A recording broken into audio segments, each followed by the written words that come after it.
أعزائي المشاهدين في كل مكان، النهاردة جايب لكم فيلم ولا أي فيلم كده من الآخر. فيلم سلمان خان الحصري تايجر 3، الفيلم اللي محدش لاقيه. وزي ما كنا أول حد ينزل لكم فيلم جوان للنجم شاروخان، هنكون أول حد ينزل لكم فيلم تايجر 2023. فما تنساش اللايك والكومنت وادعمنا بشير لكل اصحابك، وفعل زر الجرس واشترك في سلسلة قنواتنا فيلم من الاخر وفيلم من الاخر هندي وفيلم من الاخر بلس، علشان يوصلك كل يوم فيلم جديد وحصري من الاخر. وقبل ما نبدأ ما تنساش نصلي على النبي وندعي لاخواتنا في فلسطين. بيبدأ فيلمنا في اكتوبر سنة 1999 في لندن، وبنشوف بنت صغيرة وهي بتتمرن كيك بوكسينج مع ابوها اللي بيفضل يشجعها لحد ما فجأة بتسخن عليه في التدريبات، ولكنه بيعمل لها حركة جامدة جدا وبيثبتها بيقول لها ما تنسيش نفسك، ده انا بابا يعني. ولما بيرجعوا البيت بيجيله تليفون وبيقول له افتح التلفزيون دلوقتي حالا. ولما بيفتحه بيلاقي ان في صراع كبير بين الباكستانيين والهنود، ومن الواضح كده ان الموضوع كبير جدا. بينزل الاب على شغله ومعاه بنته وبينزلوا ويركبوا عربيتهم، ولكن لحسن حظهم ان ابوها بيقول لها انه نسي مفتاح العربية في البيت، وبيطلب منها تدخل تجيبهم. ولما بتدخل بتشوف عربية ابوها وهي بتنفجر في شكل صعب جدا، وبيموت قدام عينين بنته بطريقة صعبة جدا. بنشوف حزنها وقت الدفنة وهي وكل اصحاب والدها. ولما بترجع البيت بيكلمها واحد من اصدقائها بيقول لها انه هيكون معاها دايما، وبيمدلها ايده فعلا وبتوافق انه يفضل جنبها. بعدها بننتقل لوقتنا الحالي ونشوف مسؤولة حكومية في منصب رفيع جدا بتكلم تايجر وبتقول له ان في اعتداء بيتم على احد عملائهم في الباكستان، وبتطلب منه يتدخل وينقذ الموقف. واخيرا بنشوف سلمان خان بطل فيلمنا الجديد وبيتحرك للمكان اللي فيه المواطن الهندي اللي بيتضرب وبيتعذب في الشوارع بطريقة صعبة جدا وبلا اي رحمة. بيقرر تايجر ان ده الوقت المناسب علشان يتدخل، وفعلا بيروح له بيلاقيه مرمي في نص الارض وسايح في دمه، وبيدخل وبيديله يشرب ميه. ولكن ده مش بيكون عاجب اهل المنطقة، وبيدخل له بيحاولوا يمنعوا تايجر من انه ينقذ الشخص اللي مرمي على الارض. ولكن تايجر مش بيسكت لهم وبيديهم اللي فيه النصيب، وبيعلم عليهم في نص منطقتهم كمان لكمات وضربات، وبيعلم عليهم في منطقتهم. يعني بيركب الموتوسيكل بتاعه وبياخد الراجل وبيهرب بسرعة، رغم ان اهل المنطقة بيحاولوا يمنعوه بكل الطرق، بيضربوا عليه نار بمسدسات وبنادق،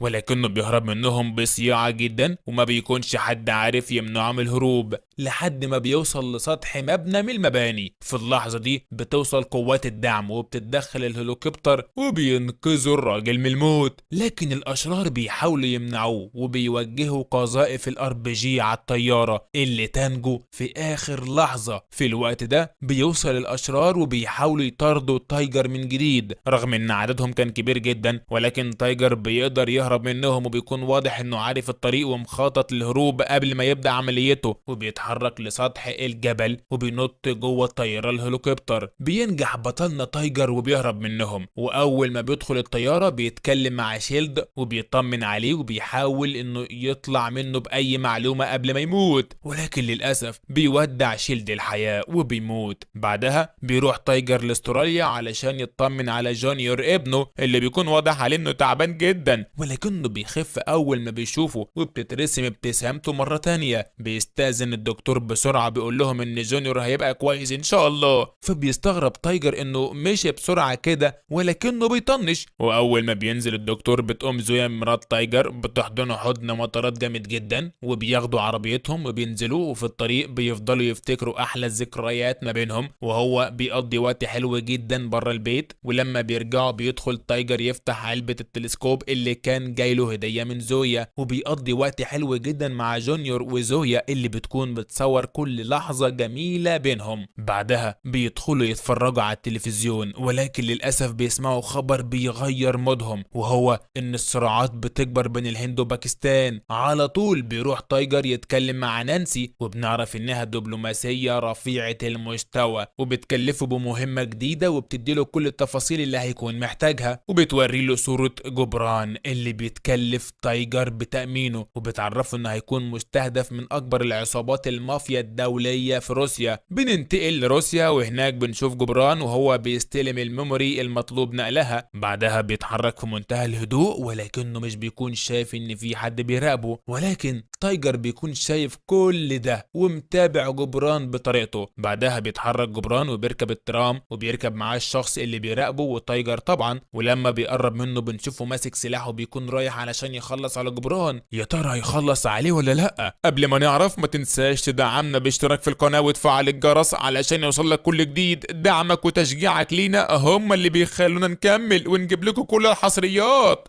نرجع بقى لفيلمنا، بنشوف جبران نزل من الترام ووراه تايجر، وبنشوف ان الشخص اللي كان بيراقب جبران مرمي في الترام، وبنعرف ان تايجر خلص عليه وبيكمل جبران في طريقه وكان مفيش اي حاجة حصلت. وبعدها بنشوف واحد ماسك مسدس بيقرب لجبران وهو بيصوب مسدسه ناحيته، ولكن في اللحظة الأخيرة بيتدخل تايجر وبيقدر ينقذ جبران للمرة التانية، وبيطلعوا يجروا وبيهربوا من المكان ده. وبعدها بيشوف تايجر شاب راكب وهو داخل على جبران بسرعة وبيحاول يقتله، فبيقرر تايجر انه يتدخل وبيضرب عليه نار، وفعلا بيقع المجرم من على المكنة وبتتخلع خوذته. ولكن المفاجأة ان لما بنشوف انه مش ولد اصلا، بنلاقيها زويا، ولكن تايجر مش بيرضى يخلص عليها وبياخد جبران وبيحاول يهرب بيه وينقذ حياته. بيطلعوا يجروا وبيدخلوا لمحطة القطر، وبيقدر جبران انه يركب قطر وبيتحرك في اخر لحظة قبل ما توصل له البنت. اما تايجر فبيقرر ما يهربش ويواجهها، ولكنه مش بيكون عايز يضربها ويتفادى ضرباتها بس مش اكتر، وبيطير السكينة اللي في ايديها وبيكتفها وبيفضل ساكت ومش بيخلص عليها. فبتستغرب البنت وبتبص لتايجر وهي بتفكر وبتقول لنفسها انت مش هتخلص عليا ولا ايه؟ ولكن تايجر بيشيل الدقن اللي مركبها وبيوريها نفسه، فبتندم على كل اللي عملته وبتفهم ليه ما كانش عايز يخلص عليها، وده لانها ما كانتش عارفة ان ده تايجر. ولكن فجأة بيجي واحد بيضرب تايجر على دماغه وبيفقد الوعي، ولما بيفوقوه بيلاقي نفسه متكتف وقاعد في مكان غريب، وفجأة بيشوف شخص قدامه في شاشة وبيقدم له نفسه، وبنعرف ان اسمه شاهين، وبيقول له انه يعرف عنه كل حاجة وان بالنسبة ليه تايجر ده كتاب مفتوح. ولكن تايجر بيرد عليه وبيكون مش مصدقه وبيقول له ان انت اخرك فاضي ومجرد بتتكلم وخلاص، ومش بيصدق نفسه لما بيوري له ان زويا مراته والجونيور ابنه معاه وتحت رحمته. وقتها بس بيسكت تايجر وبيكون خايف جدا على مراته وابنه، بيحاول يفك نفسه بأي طريقة ولكنه مش بيقدر. ولما بيسأله تايجر عن سبب وجوده هنا واختطافه جونيور وزويا بيحكي الموضوع من أوله. بنشوف الأخبار في التلفزيون وبنعرف إن الأحداث بين الهند وباكستان في اشتعال شديد. كل يوم بنشوف الجنرال ميدوني وهو قاعد مع واحد من رجالة الضباط الفاسدين، وبنعرف إن اسمه أتيش، فبيحكي له الجنرال عن زيارة وفد دبلوماسي وبيأمر أتيش إنه يخلص على الوفد ده. فعلا بيتكلم أتيش مع ميرا وبيكلفها بتنفيذ العملية دي. في البداية بتكون ميرا خايفة جدا ولكنها بتضطر توافق بعد ما بيهددها أتيش إنها هتدفع حياتها الثمن لو رفضت تنفذ العملية. بننتقل ليوم الزيارة وبيوصل الدبلوماسي وبنشوف ميرا وهي فوق السطح أحد المباني وبتوجه قناصتها ناحية الوفد الدبلوماسي. في الوقت ده بنشوف تايجر وهو بيحاول ينقذ الموقف، بتضرب ميرا أول طلقة وفعلا بتقدر إنها تصيب عربية الموكب، ولكن في اللحظة دي بيتدخل تايجر وبيقدر يخلص عليها. بعدها بتنقل الشرطة جثة ميرا، ولكن المفاجأة لما بيشوف تايجر الاي دي الخاص بيها وبيقدر يعرف المكان اللي كانت ميرا مقيمة فيه، وفعلا بيروح يقبضوا على الضابط الخاين أتيش. بنرجع تاني لشاهين وهو بيكلم تايجر وبنعرف إن كل ده كان فلاش باك، ورد شاهين عن سؤال تايجر لما سأله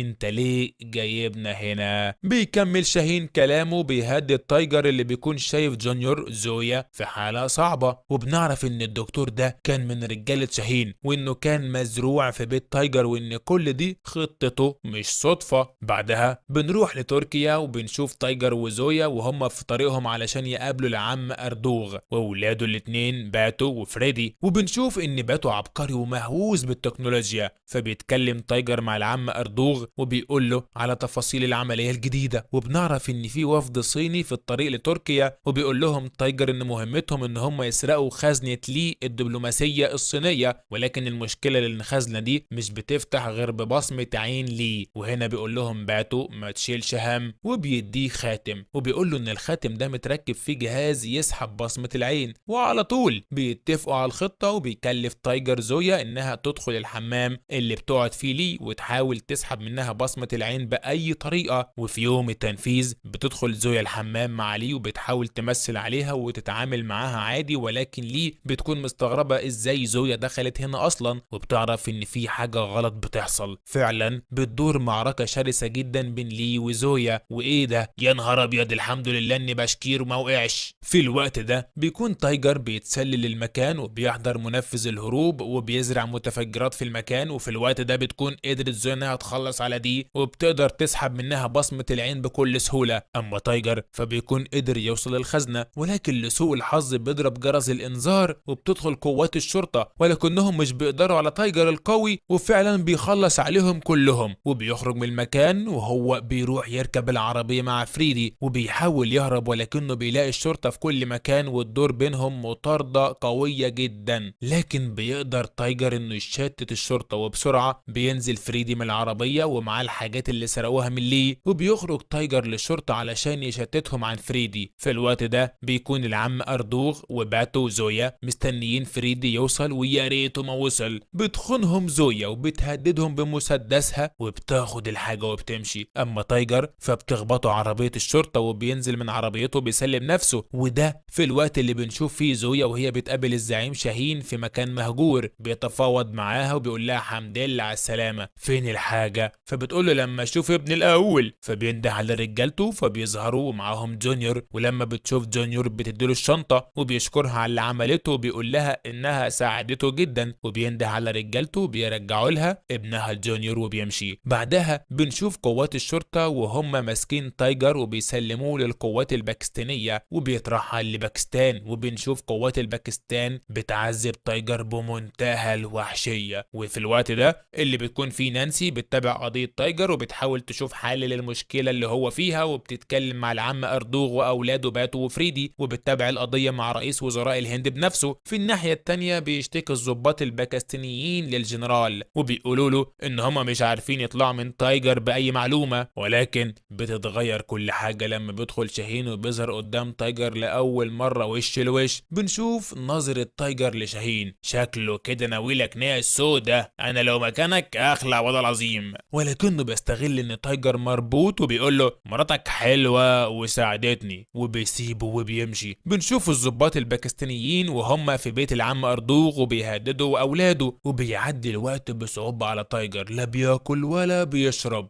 لدرجة انه بيحاول يشرب من حنفية بتنقط مية. ووقتها بيلاحظ ان الحراس مش متابعين الكاميرات كويس، فبيجيب متفجرات صغيرة كان مخبيها وقت اللزوم وبيفجر الجدار وبيخلص على قوات الحراسة وبيطلع على سقف المبنى، ولكن للأسف بتوصل الشرطة وبيحاصروا تايجر. وهنا بتيجي اللحظة اللي انا مستنيها من قبل ما نبدأ الفيلم، وبيدخل شاروخان بهليكوبتر وبينقذ تايجر وبيهربوا. فبيقول له تايجر انت مظبط خطة للهروب؟ فبيقول له سيبها ماشية جامد والله. وبيروحوا يركبوا الموتوسيكل ده علشان ما ينفعش يهربوا بالطيارة، وبيطلعوا على كوبري، ولكن هم بيلاقوا قوات الشرطة في وشهم وبتدور بينهم معركة قوية جدا وبيتبادلوا الرصاص. وبينجح تايجر وشاروخان في ان هم يخلصوا على الشرطة. فبيقول له شاروخان الله ينور يا صاحبي، ولكن تايجر بيقول له حاسس بنسمة هوا وبيهزر في وقت غريب جدا. وبنشوف هليكوبتر جاية وبتضرب عليهم نار وبتحصل انفجارات كبيرة جدا وبيدمر الكوبري. قوي، ولكن بيقدر تايجر انه ينجو بحياته في اخر ثانية. بتوصل باقي قوات دعم وبيفضل تايجر يضرب فيهم واحد ورا التاني. اما شاروخان فبينط على الطيارة وبيقدر يستولى عليها بعد ما بيخلص على طاقم الطيارة. وبنشوف ان عربية تايجر انضربت بصاروخ وبتكون على طرف الكوبري على وشك انها تقع خلاص، ولكن بيفضل تايجر متشعلق فيها وبيقاوم الموت، وبيكون عارف ان شاروخان مش هيخذله. وفعلا بيعمل حركة مجنونة جدا، بينط من الطيارة وبيمسك ايد تايجر وبيفتحوا الباراشوت وبينجو تايجر وشاروخان، وبيشكره على اللي عمله ومساعدته ليه، وبيقول له بالاذن انا بقى، وبينط في البحر. بعدها بنشوف الضباط الباكستانيين وهم بيقتحموا بيت العم اردوغ، ولكنهم بيتصدموا لما بيشوفوا جثة الضابط الثالث صاحبهم مرمية على الارض. وبيدخل باتو وفريدي وجونيور وهم ماسكين مسدساتهم، وبتتدخل زويا وبتقول لهم انتوا خنتم الاتفاق اللي كان بينا، وبنعرف ان هم كانوا جواسيس ليها مزروعين وسط جيش شاهين. بعدها بنشوف تايجر متنكر وبيتمشى في شوارع باكستان، وبنشوف صورته واسمه في كل قنوات التلفزيون، فبيتوتر وبيطلع على البيت اللي قاعد فيه. ولكن فجأة بيطلع شاب وبيهدده بمسدسه وبيحاول يثبته، ولكن تايجر ما بيتثبتش يا رجالة، بيلف بسرعة وبياخد مسدس الشاب وبيضربه، ولكنه بيتفاجئ لما بيشوفه، وده لأن الشاب ده كان يعرف تايجر من وهو صغير، وبنعرف ان اسمه سامر، وبيفرح جدا لما بيشوفه وبيحضنه، وبيفضلوا يفتكروا ايام زمان، وبيقول له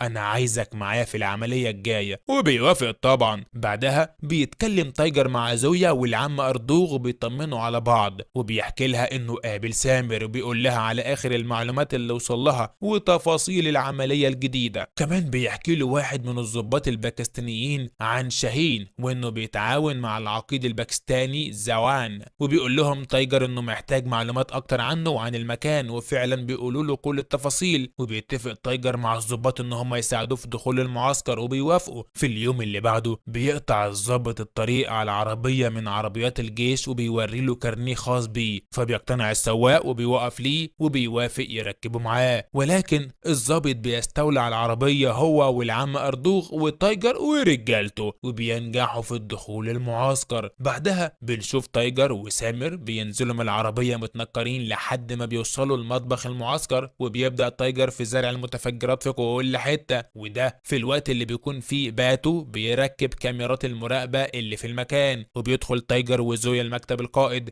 اللي بيكون مستغرب سبب وجودهم هنا اصلا، وده ما طلبش حد ينظف المكتب. وبيتصدم لما بيشوف تايجر المجرم المشهور، ومش بيكون مصدق انه قدر يوصل له هنا، فبيقول له تايجر انا جاي لك بهدية، وبيلبسه حزام ناسف ونعم الهدايا والله. بياخدوا تايجر وبيروح على مكتب نانسي، وبتتصدم لما بتشوف تايجر داخل عليها ومعاه القائد وملبسه حزام ناسف. في الوقت ده بتوصل قوات الجيش لمكتب القائد وبيتحقق في اللي حصل، وبيكونوا مستغربين ازاي تايجر قدر يدخل هنا اصلا. بعد ما توصل قوات الجيش بيفجر العم اردوغ المكان علشان يشتتوا القوات ويهربوا من المكان، وبيحصل بينهم اشتباك قوي جدا، وبيكون المكان اشبه بالحرب العالمية من كتر الرصاص اللي في كل مكان. وهنا بيتدخلوا الضباط وبيساعدوا باتو وفريد وسامر، وبيحصل انفجار قوي جدا في المقر، وبيكون كل ده تحت عين شاهين. وبينجح تايجر انه يحتجز العقيد، ووقتها بس بيقرر يتدخل وبيمنع باتو وظباطه الخونة من الهروب. وبسرعة بتوصل الصحافة والمراسلين علشان يغطوا حادث الانفجار. بتكون كل حاجة بتحصل بترصدها العدسات للملايين. في الوقت ده بينجح تايجر انه يحتجز العقيد، وبيأمره يطلع يوضح الموقف للصحفيين ويفضح شاهين، وبيقول له انه هيخلص عليه لو ما عملش كده. فبيوافق العقيد طبعا، وفعلا بيخرج، ولكن قبل ما بيتكلم بيقتله شاهين وبيخلص عليه. وبتتذاع لحظة مقتل العقيد قدام العالم كله. بعدها بيطلع شاهين يرمي كل اوراقه وبيعرف الشعب قد ايه هو انسان قذر، وبيخلص على الضباط للمنشقين، وبيخلص على باته بطريقة وحشية. وبينها العم اردوغ وتايجر بعد اللي شافوه، وبيقرر ينتقم منه، وبيعرف نانسي انه مش هيسيب شاهين، وبيجهز خطته، وبيستنى شاهين ورجالته يدخلوا الاسطبل الخيل لانهم عارفين